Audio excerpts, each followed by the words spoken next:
अहम फैसला लिया और उसके साथ ये घोषणा की है कि अब देश में जातिगत आधार पर जनगणना होगी। जी हाँ, भारत में पहली बार जातिगत जनगणना होने जा रही है और इसको लेकर अब सियासी हलचल मच गई है, क्योंकि एक और जहाँ कांग्रेस और अन्य विपक्षी दल अपना श्रेय बता रहे हैं, वो कह रहे हैं कि हम लंबे समय से जातिगत जनगणना को लेकर आवाज उठाते रहे हैं, सरकार पर दबाव डालते रहे हैं और अब जाकर सरकार ने हमारी मांग मानी है और देश हित में ये फैसला लिया है कि देश में जातिगत जनगणना होगी। सबसे पहले ये समझेंगे कि जातिगत जनगणना आखिर है क्या। जातिगत जनगणना यानी कि जातियों के आधार पर उन लोगों की पहचान करना, एक सर्वे रिपोर्ट तैयार करना, उनका सीधा सीधा आंकड़ा पता करना जातिगत जनगणना होगा। हम जानेंगे कुछ लोगों से। हमारे साथ मौजूद है विजय कुमार, जो कि ओबीसी महासभा के राष्ट्रीय अध्यक्ष हैं, और भी लोग मौजूद है जो इस फैसले से खुश हैं, उनसे भी जानेंगे। राजेश जी भी मौजूद है। सबसे पहले आपसे जानेंगे कि सरकार ने एक घोषणा की है और कल है कि देश में जातिगत जनगणना होगी। देखिए, आज़ाद भारत के 90 वर्ष बाद खासकर जो पिछड़े वर्ग हैं, वंचित वर्ग हैं, जिनको आज भी संगठन में हिस्सेदारी नहीं मिली है, उनकी जो बहुत पुरानी मांग थी ओबीसी जाति जनगणना, उसकी मांग कल केंद्र सरकार ने कैबिनेट से पास की है।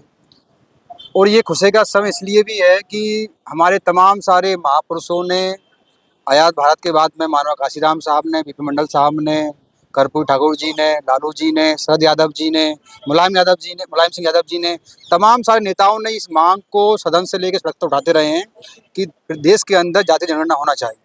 अंतोगत्वा लास्ट में 2025 में केंद्र की भाजपा सरकार ने विपक्ष के दबाव में, सामाजिक संगठनों के दबाव में, ओबीसी महासभा के दबाव में जो आवाज़ थी वो उसको मानते हुए कल कैबिनेट से पास किया। ये सराहनीय पहल है। हम सभी ओबीसी महासभा के साथी, हमारे समाज शुभचिंतक साथी सभी उसका स्वागत कर रहे हैं। लेकिन साथ ही स्वागत तो कर रहे हैं, लेकिन विषय ये है कि समय सीमा की भी तय होना चाहिए, क्योंकि कहीं ये बिहार चुनाव से जुड़कर लोग बोल रहे हैं, बिहार के भी चुनाव में मीडिया में ये बात चल रही है बिहार चुनाव में केवल एक सोलू भाई ने छोड़ दिया है ओबीसी जनगणना का।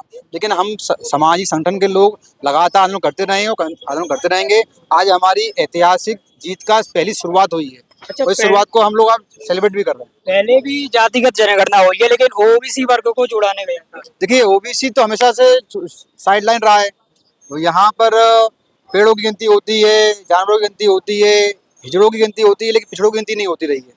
हमारी मांग थी कि ओबीसी के अंदर जो पिछड़े वर्ग के जातियां हैं, हम चाहते हैं कि देश में ये समझ में आए कि यादव कितना है, गुर्जर कितना है, कुशवा कितना है, लोधी कितना है, नाई कितना है, प्रजाति कितना है। जो लोग छूट रहे हैं उनको हिस्सेदारी मिलनी चाहिए। काशीराम साहब ने नारा दिया था इसकी संख्या बारिश की उतनी भागीदारी। आज भागीदारी का वैसे तब आ पाएगा जब जनगणना होगी। जब जनगणना ही नहीं होगी तो आंदोलन हिस्सेदारी कैसे मिल पाती। तो ये अच्छा सराहनीय पहले हम लोग स्वागत कर रहे हैं और सेलिब्रेट भी कर रहे हैं हम लोग।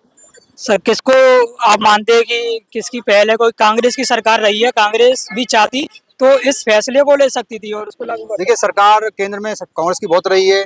सरकार पिछले कई सालों से 14-15 साल से हमारी भाजपा सरकार भी है। विपक्ष के लोग गठबंधन में रहे, उन्होंने भी पहल करी, लेकिन सरकार ओबीसी के नाम पर गिरा दी गई। आज कहीं ना कहीं सामाजिक संगठनों का पहला दबाव है कि आज कांग्रेस इस बात को सदन में उठा पा रही है। यदि सामाजिक संगठन नहीं उठाते थे तो कांग्रेस नहीं उठा पाती। आज राहुल गांधी सदन में बोल रहे हैं कि जनगणना कराएंगे, तेलंगाना में बात चली, उन्होंने कराई भी। हम उसके लिए उनको भी धन्यवाद देते हैं। हम उन सबको धन्यवाद देते हैं जिन्होंने इसके लिए पहल करी, प्रत्यक्ष करी, अप्रत्यक्ष करी, किसी भी रूप में करी। हम सब लोग सामाजिक संगठन लोग, खासकर ऐसे लोग जो आज भी वंचित हैं, हम सब लोग इसका साथ कर रहे हैं। राजेश जी, क्या समझेंगे आप इस पूरे घोषणा जो सरकार ने की है? सरकार ने कहा है कि हम पूरे फुल प्रूफ तैयारी के साथ इस पूरे जो घोषणा उसको लागू करेंगे और एक बड़ी सौगात देंगे। देखिए, जो भी बीजेपी सरकार है, प्रोपेगेंडा चलाया था कि अब हम आपकी जाति का जनगणना करने वाले हैं, अब करने वाले हैं, लेकिन उन्होंने कभी इसको अमली जामा नहीं पहनाया।